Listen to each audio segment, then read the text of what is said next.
Broj osoba zaraženih koronavirusom povećava se i u Obrenovcu. Od 11. do 18. novembra u COVID ambulantama pregledano je više od 1000 pacijenata. Ukupan broj pregleda u COVID ambulantama za 7 dana je 1200.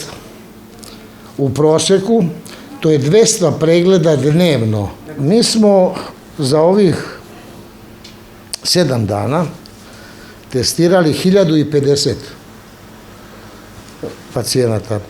Od tih 1050 imamo 352 pozitivna. Od tih pozitivnih imamo 31 dete, 22 deteta školskog uzrasta i 9 dece predškolskog uzrasta. Za 7 dana mi smo na hospitalizaciju poslali 77 pacijenata. S tim da moram da naglasim, zadnja 2-3 dana nema više slobodnih mjesta u Beogradu.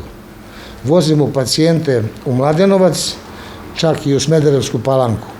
Verovatno ćemo voziti i u Koviljaču i na druga mjesta po Srbiji gdje bude slobodnih mjesta. U proteklih 7 dana 2 osobe iz Obrenovca preminule su od posljedice koronavirusa, rekao je dr. Isailović i izneo ostale podatke koji se tiču broja zaraženih.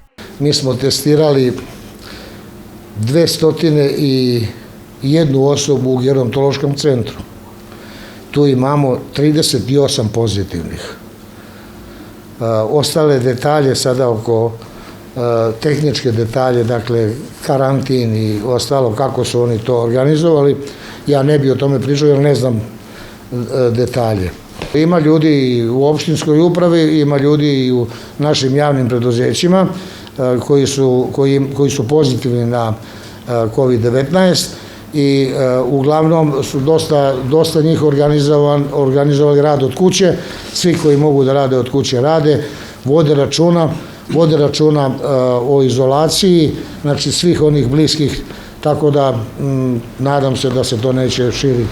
U COVID ambulantama radi 8 timova lekara, 4 tima pre podne, a 4 popodne do 20 časova. Pauza je pola sata između 13:30 i 14 sati kako bi se dezinfikovao prostor, tako da lekari ovih dana rade gotovo bez prestanka. Dnevno pregledaju oko 200 pacijenata. Pregled, uput za laboratoriju, uput za rentgen, bris. Odlaze, čekaju nalaze, vraćaju se ponovo kod doktora, što znači da kroz ovih 8 timova pregledaju faktički 400 ljudi prođe kroz COVID ambulante u toku jednog dana. To je razlog što molim pacijente da imaju strpljenja, da se ne žale, da ne zovu predsjednika opštine, da ne zovu vlasnika Maga i da se žale. Ako treba da se žale, nek se žale meni. Isailović napominje da je 12 lekara na specijalizaciji, da su 2 lekara u kliničkom bolničkom centru Bežanijska Kosa kao ispomoć, a da bi najverovatnije u dogovoru sa medicinskim fakultetom 10 specijalizanata došlo da pomogne lekarima u Obrenovcu kako bi se manje čekalo. Ovom prilikom direktor Obrenovačkog doma zdravlja pozvao je sve da budu odgovorni. Ja molim naše sugrađane da najzad shvate da je situacija veoma ozbiljna. Ljudi, izbegavajte žurke, izbegavajte okupljanja, nosite maske, nemojte verovati ljudima koji pričaju da maske ne štite, da distanca ne treba, da treba svi da se zarazimo. Dođite, pogledajte od 7 do 20 naveče, pogledajte samo ispred COVID ambulante, sve će vam biti jasno. Prema rečima doktora Isailovića, trenutno su 3 medicinske sestre i 1 doktor Doma zdravlja Obrenovac pozitivni na koronavirus. Ako se ova situacija nastavi, bit ćemo desetkovani. Pitanje je hoće li imati ko da nas leči. Ne može bolestan doktor doći na posao. 2. decembra počinje da radi bolnica u Batajnici.